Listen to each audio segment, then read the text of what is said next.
Gents, I just want to pause the episode for a moment to let you know about the Strong Men of Value Academy.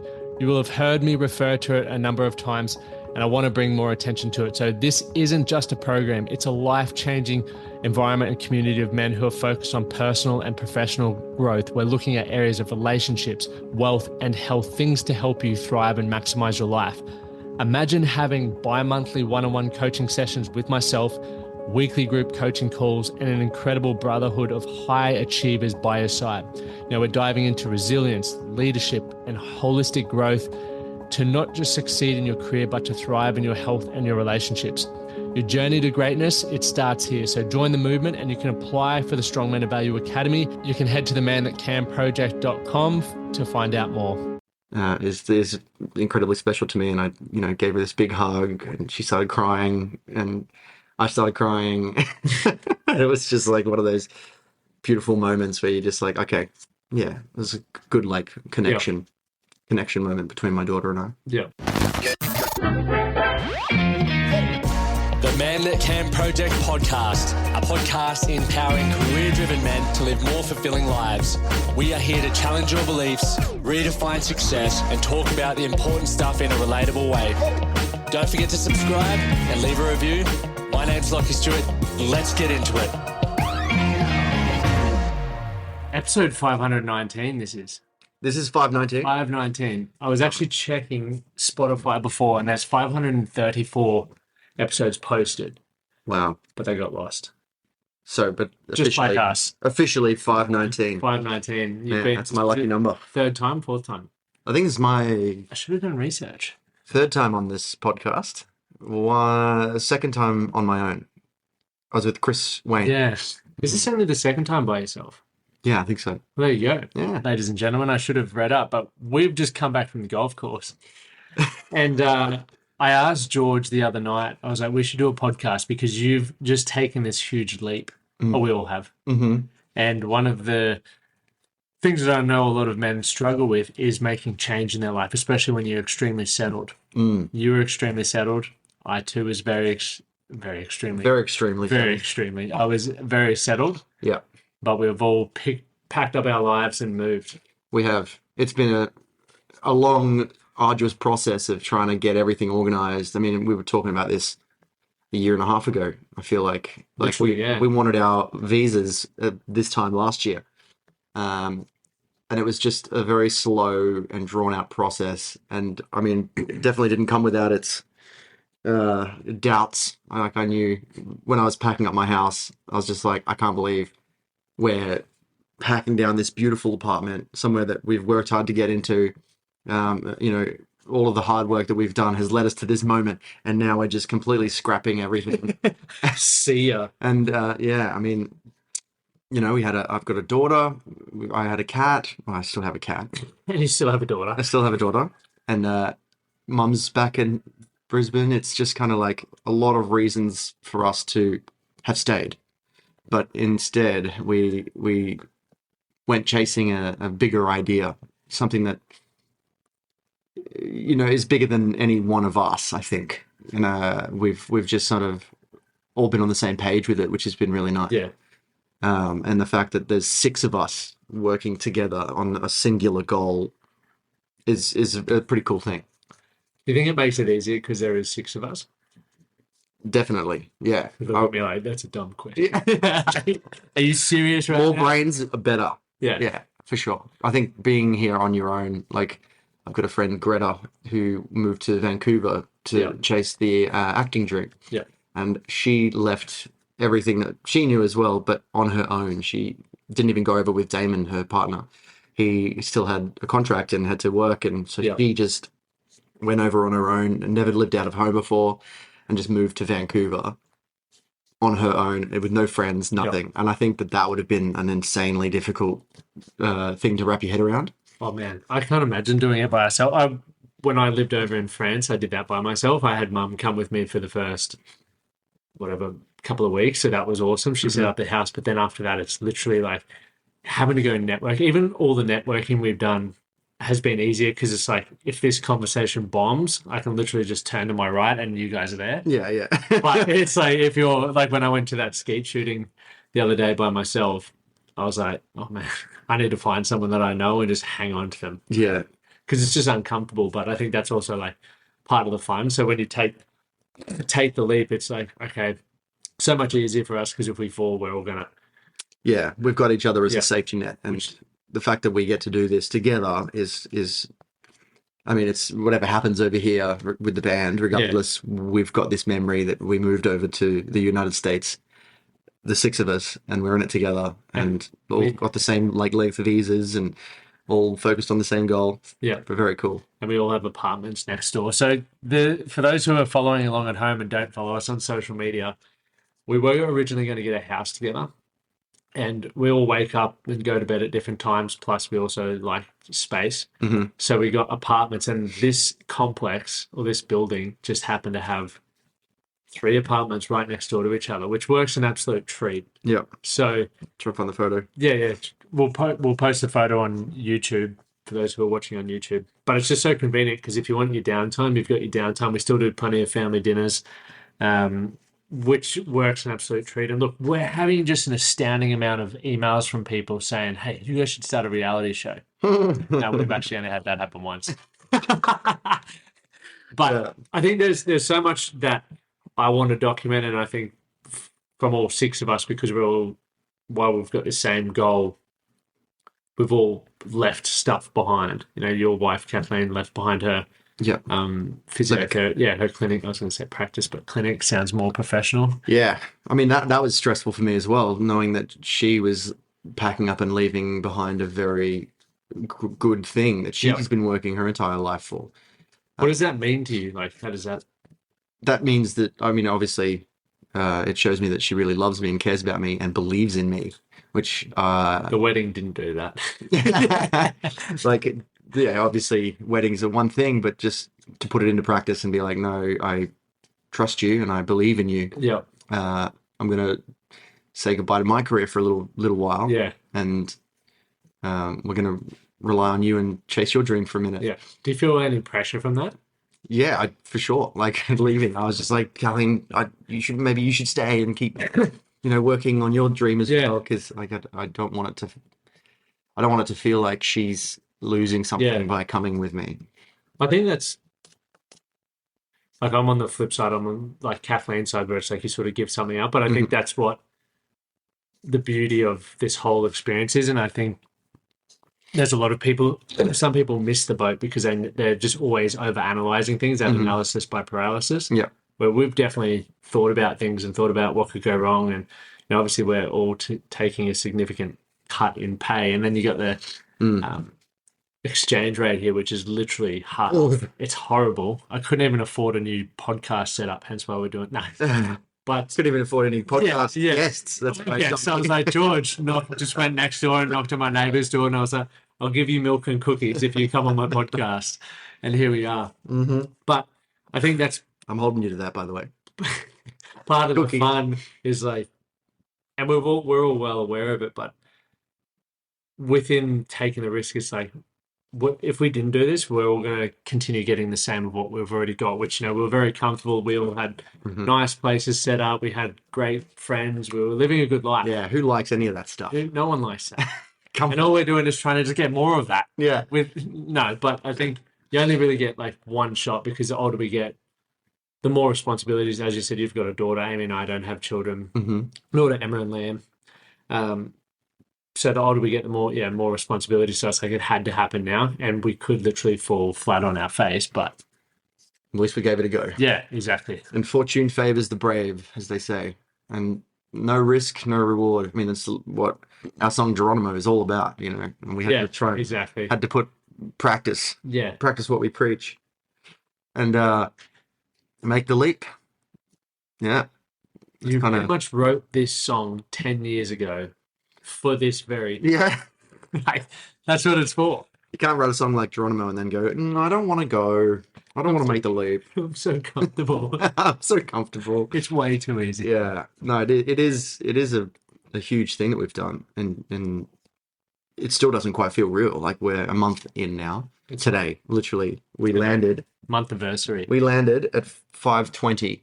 Yeah. We've just ticked over a month in the USA. Am I feeling much fresher? Yes. Well, a month ago. definitely over the jet lag a little bit. Still sleeping hours. It's been a fun town, though. I mean, just being here has already presented us, sorry, with amazing opportunities and networking events. And I mean, the first show we did the other day at Bridgestone Arena came out of just networking. Yeah, going to an event that we didn't know anybody at, meeting somebody who was able to connect us with the right people, and then all of a sudden, before we knew it, we had a show offer for the band stage at the Preds game in front of 18,000 people or whatever. It was a sold out game, which was insane. And you just get all of this exposure to more and more people, and then if they use social media, like the ripple effect. Plus, then also your own media of people going, "What is Sheppard doing?" I know. It's what I was speaking to Chuggy, our manager, on the phone yesterday, and he's like, "Oh, that photo of you guys at the arena, everyone's shitting themselves at the label." I took that. Full credit to Lachlan. But yeah, all the label and everybody in the UK and everybody that is on our team is just like, how did that? What are they doing? How did they do that? We didn't have anything to do with that. 2013. Yeah.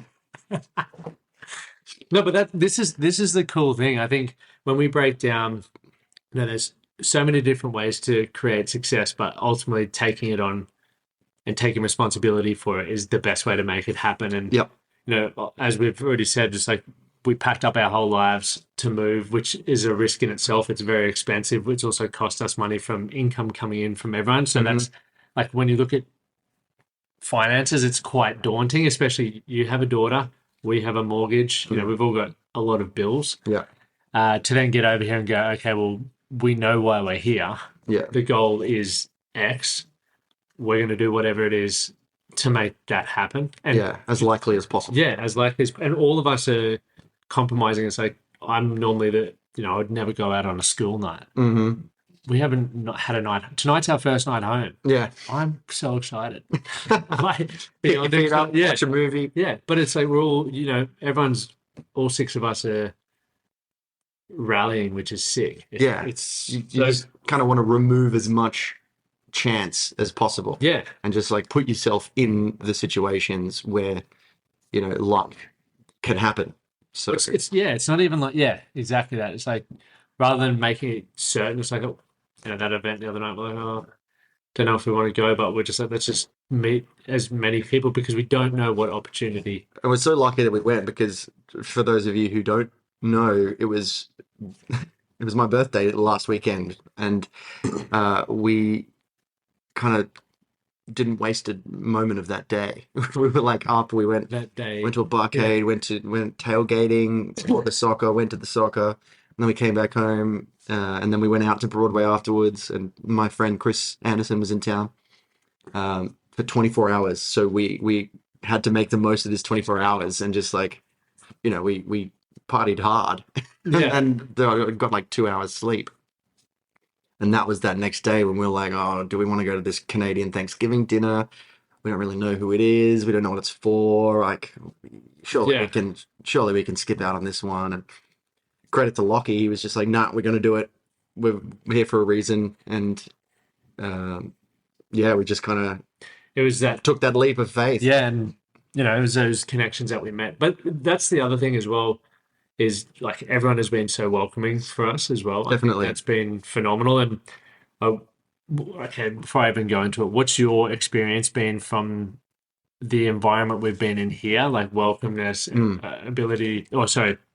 people wanting you to succeed versus back home? Have you noticed any differences? Yeah, for sure. I don't know why, but for some reason, people in this town are just overly like generous with their connections and their time and their energy. Yeah. We've been to families like private dinners and homes, and people, I just don't feel like a lot of people back in Australia would do that for strangers. Yeah. People that they've just met.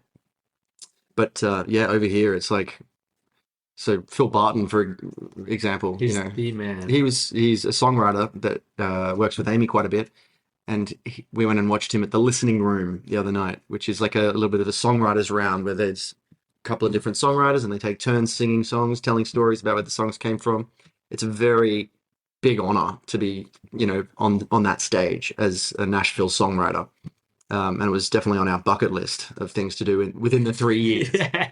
And then Phil just kind of uses up one of his songs and says, "Oh, come on, get up here, you guys," and gets Amy up to do the song that they wrote together. And then invited Emma and I onto stage as well, and we did Geronimo for the listening room. Yeah.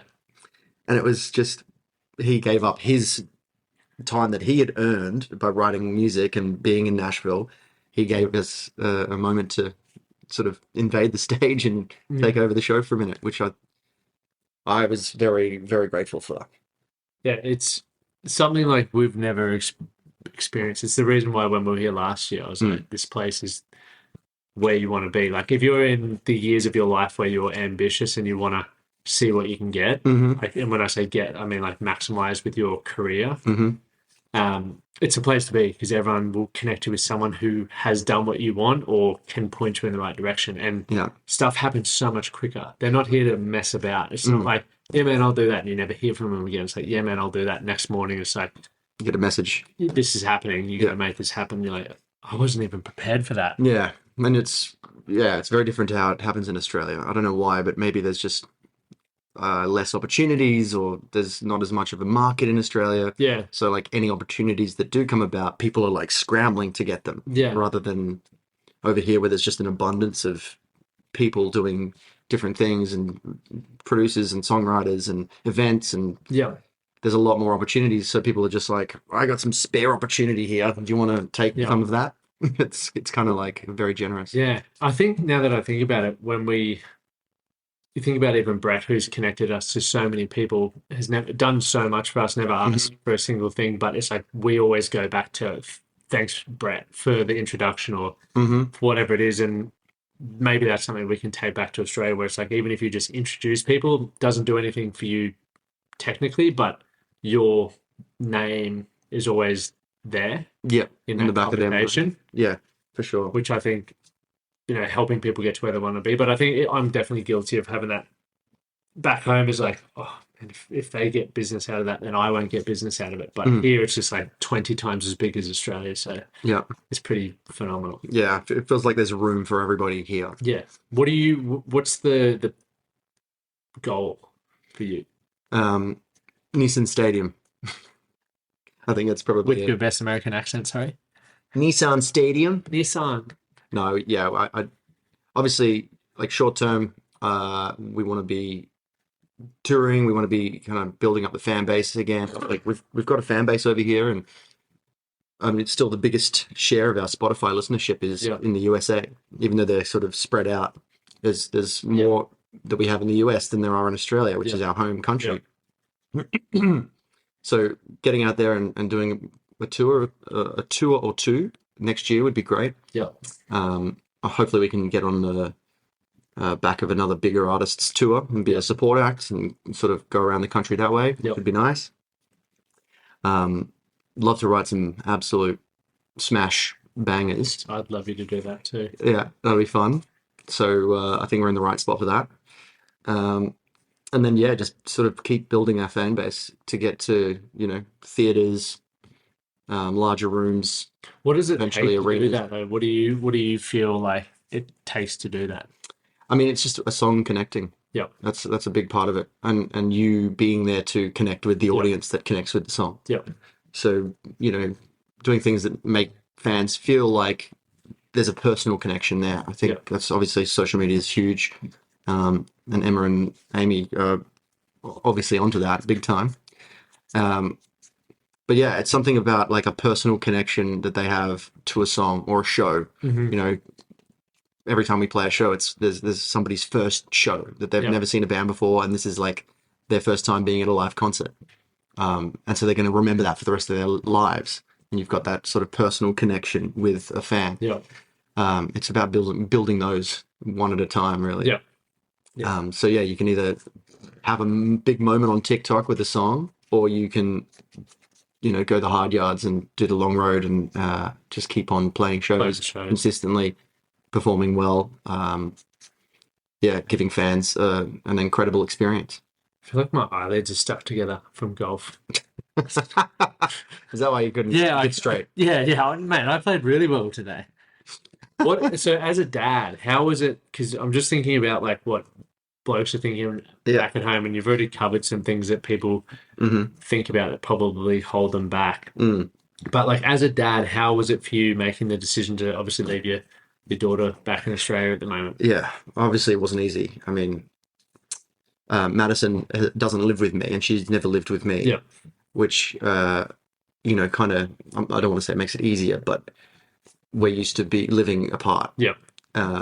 So we, like, obviously being her dad and being there for her and like supporting her in any way I can, has sort of, it's become a lot harder. Yeah. Like I'm still FaceTiming her and chatting with her and giving her advice and all this stuff, and sending her money. She wants to go to a concert, like things like that. But it feels weird to not be there. Yeah. When she's going through her like formative years, and this is when she's like becoming a woman and what kind of person she's going to be. And I have to try and do that from afar, which is a bit, it's heartbreaking in ways, but I think we've still got a great relationship. Yeah. And I know that she's well taken care of with her mother and her family over there in Springfield. So I think as long as we can get her over and have some memories here, I think it'll be okay. And we're only gone for 3 years. Yeah, it's not that big in the grand scheme of things. Yeah, as much as like Guardian, everyone's missing me. Yeah, we'll be going back to Australia. But like say Guardy, for example, if he was to just go to a different country for 3 years, it would be a lot different, I think, because obviously he's the family man, and he's got the wife and the two kids. And it feels like someone keeps trying. Yeah, no, that's what I was just thinking. You need to get a bouncer on the door. Yeah, security. So people know this is happening live time, and they're like, 2 VIPs in here, man. My seats. There's a couch right there. Can you sit there? But yeah, I as a dad, it's been probably the hardest, decision to make. Especially after that moment at Liam and Emma's engagement. Yeah. That was lovely. Yeah, you saw that. I did. So you were the only one that saw that, and you came. I know. I was gonna have my camera out, but I didn't. Did you hear it, or you just? No, I was like looking at you guys. Yeah, that was a nice. I saw it, and then I came over to sort of like jump in on it, which was probably not good in hindsight. No, it was like, because I don't know. We've always tried to make her feel welcome. In our family, but because she's not always around, she can be a bit uncomfortable. Especially when she was a bit younger, and there was like no other kids around, and the house wasn't set up for kids. And I just wanted to reassure her that we love her immensely, and we want her to be around as much as possible. And Amy and Emma and Liam and Lockie, everybody loves you and wants you to be here. And we're so glad that you were here for this special moment. Like, we'll all remember this for the rest of our lives. So the fact that you were here and you got to share in it with us is incredibly special to me. And I gave her this big hug, and she started crying, and I started crying. It was just like one of those beautiful moments where you're just like, okay, yeah, it was a good like connection moment between my daughter and I. Yeah. What would be, if anything, something that you would have done differently before we made the move? Or do you wish you made the move sooner? I don't think it could have happened any other way, to be honest. I mean, I know the last podcast I was on, we spoke about determinism. Yeah. So it's kind of a bit like that in my head of like, we can't, it couldn't have happened any other way. Yeah. I mean, Kathleen already had a clinic and everything, and she'd been studying before that. Like last time we were in America, Kathleen was at university, and so that wouldn't have been a possibility to move everything over here. Yeah. Unless we weren't together anymore, which is not an option. So yeah, I mean, if I could have done anything differently, I don't know if I would. Yeah. I think it was all the way that it should have happened. Yeah. And we've all moved over at the right time for all of us. And if we'd done it at a different time, somebody might not have been able to come. Yeah. I'm going all over the place because I don't actually have a notebook here to go through it. But even then I wanted to ask this earlier. People know the song Geronimo, like when you guys, I keep saying when we. Do they? Yeah. when you guys played the song, multiple occasions, everyone's like, "Oh my God, that's you guys." Mm-hmm. How does that make you guys feel? Oh, it's a bit reassuring when that happens. Like, 'cause- It's a vote of confidence. well, yeah, you're like, oh, people don't. We're going from, being somewhat successful in Australia to just coming to a massive pond of big fish, and we're like a little guppy, just like, yeah. So like, it just feels like we're starting again from scratch. Yeah. Does that excite you? Not really. I mean, it is the prospect of like getting to start again, knowing everything that we've known up until this point, so we can do it properly again is kind of nice.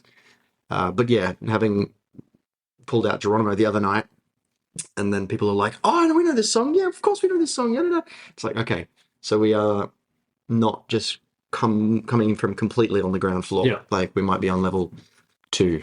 Yeah, but we got to keep walking up to that penthouse. Yeah, the penthouse is the goal. There is something nice about, for me personally, it's like coming to a whole new space, being able to recreate who you want to be. Because I think when you're in the environment that you're used to, there's so many things that are habits, or they're stacked or linked to habits, and it's really hard to break that because you feel like everything's sort of losing control. And I've said it to you guys and Amy and that multiple times, where it's like, I want to sleep in a little bit longer when we move, and I'm going to do this differently. And it's like this fresh start, because people don't have an idea of who you are and how you live your life. I still get up early, but I still do a lot of things the same, but I've, going out on school nights, which is fucking blowing my mind. And then doing multiple other things, but it's like now you get to see the world a little bit differently, and also reflect on how you were living previously, which I think a lot of people never give themselves the opportunity to do that. It's just Groundhog Day. Whether some people enjoy Groundhog Day, so let's just call that life. They enjoy that day in, day out. Yep. But they never give themselves to stop and just think about, is what I'm doing what I'm going to be happy I've done when I'm on my deathbed? Yeah. And for a lot of men, it's not, which is why midlife crisis is such a big thing. A lot of men's relationships are falling apart. Their health's atrocious. All of those sorts of things, because not even because they want that to happen. It's just we're too busy focusing on one thing. I think I was writing this morning, I think it was, or yesterday.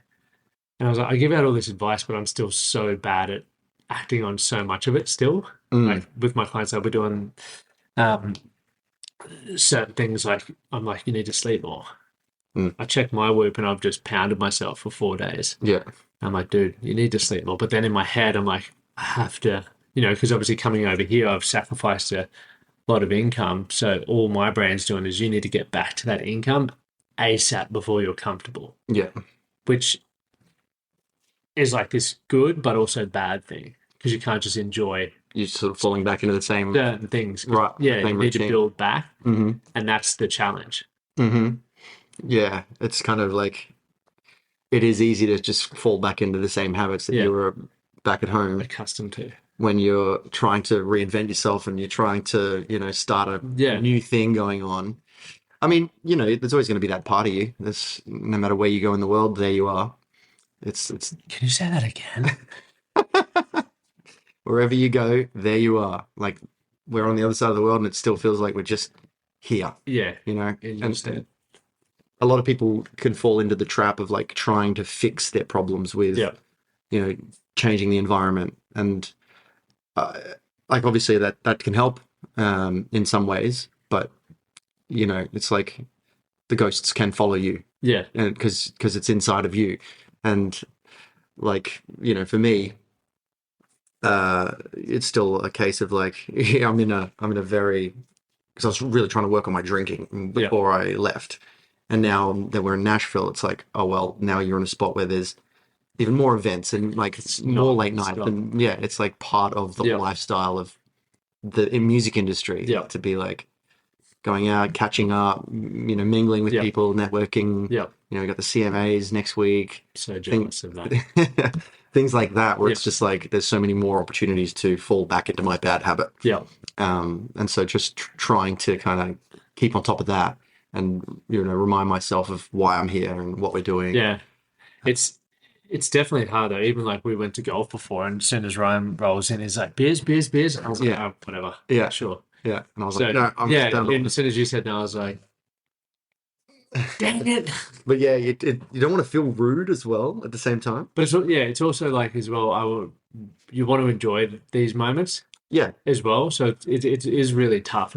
But I think you're right when you come back to why are we here? What's the main objective? And is this going to move me closer to that or is it not? And obviously as well, I think part of it is like if you look at your calendar or for me, if I look at my calendar the next day, there's not too much happening.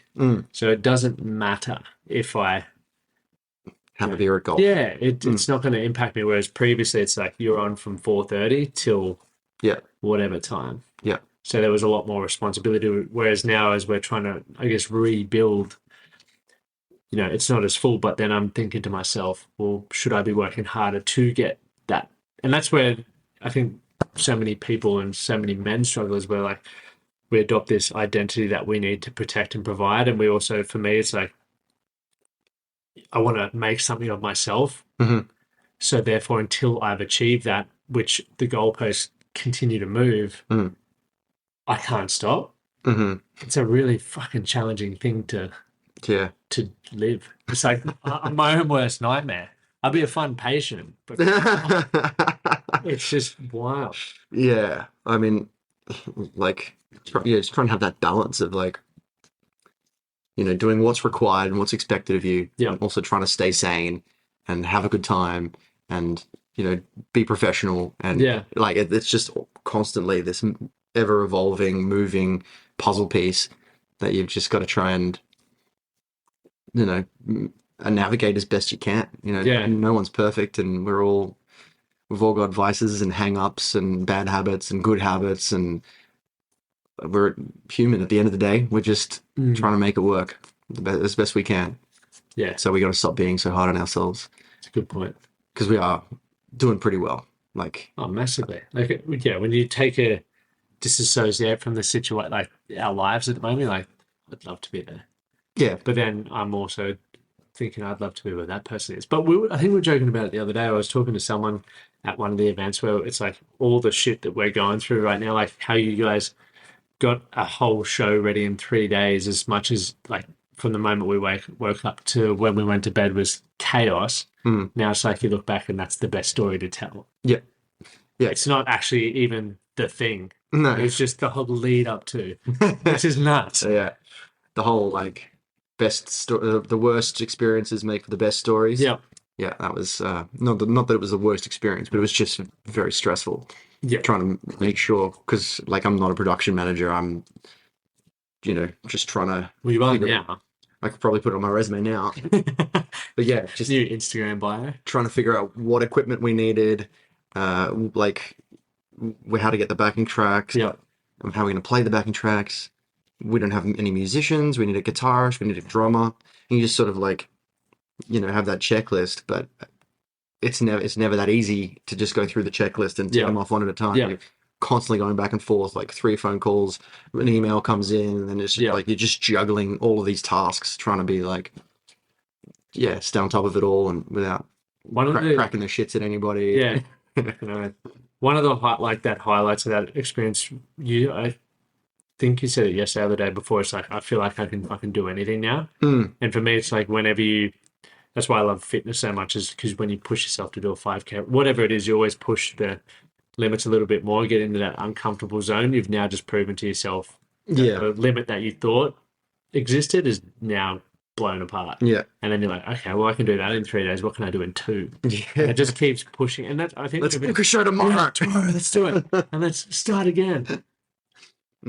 However, then, and I think that's once again the beauty of putting yourself in a situation where it's like you only get one shot. And I'm grateful that Brett didn't go, oh yeah, no, let's be lenient, let's sort it out. In a couple of weeks, he just looked at me and was like, this is the opportunity. Yeah, this is, do it or you don't. It's like so many people want opportunities like that, so you figure it out. Yeah.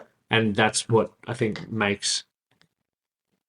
leads to a great life, is like your ability to problem solve on the fly. And sometimes it won't work out, but we managed to make it work. And I think that's how I'm looking at this whole trip.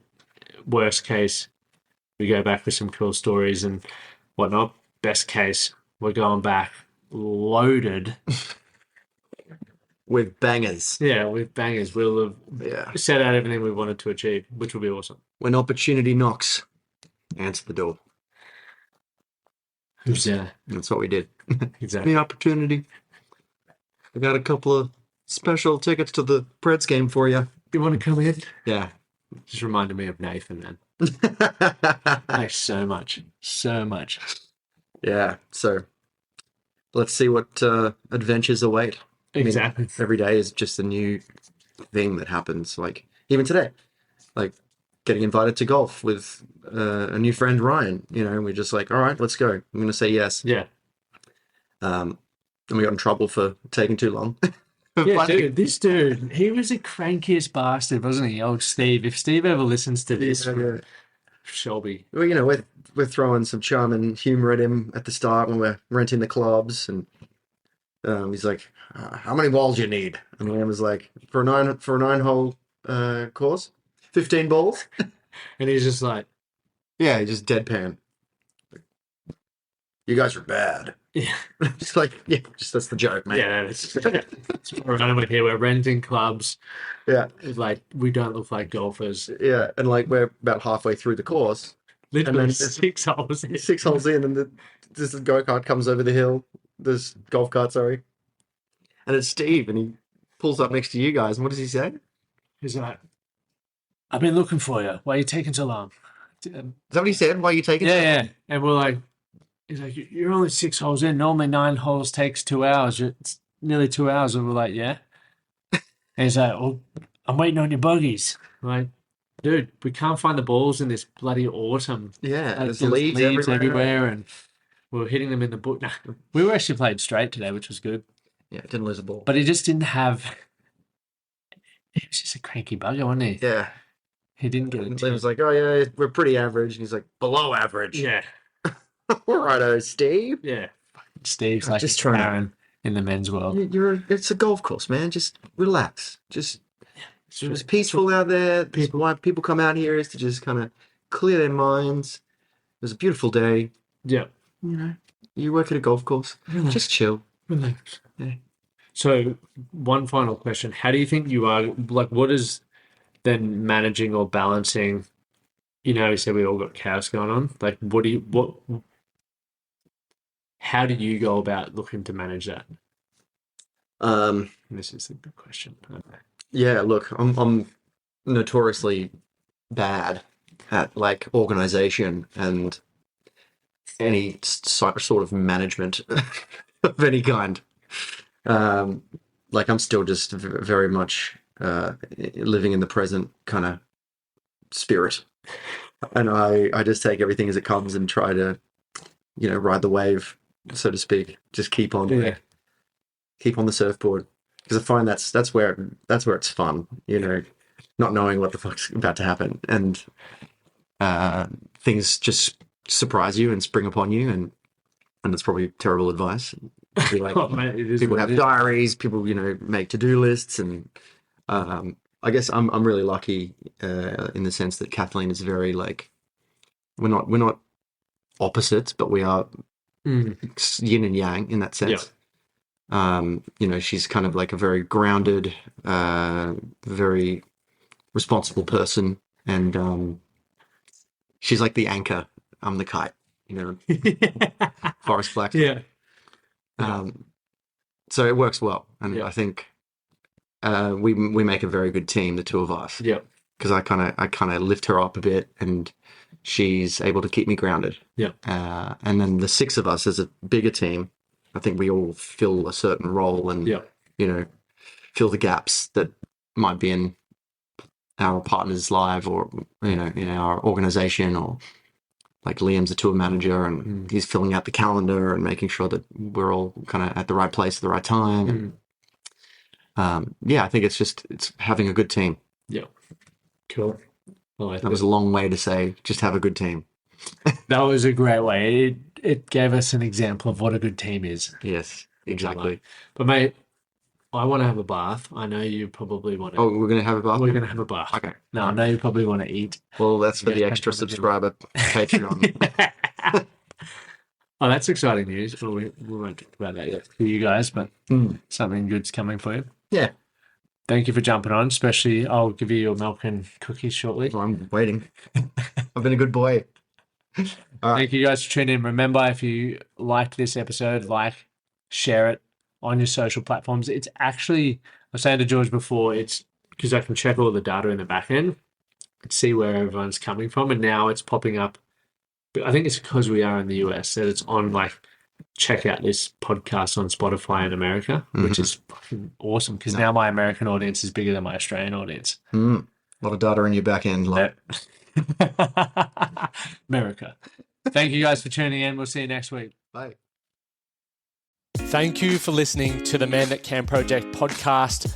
My name is Lachlan Stuart, and I hope you enjoyed this episode and found it helpful. If you did, please take a moment to rate and review the Man That Can Project on your favorite podcast platform. And don't forget to subscribe to stay up to date with our newest episodes. We'll see you again next time.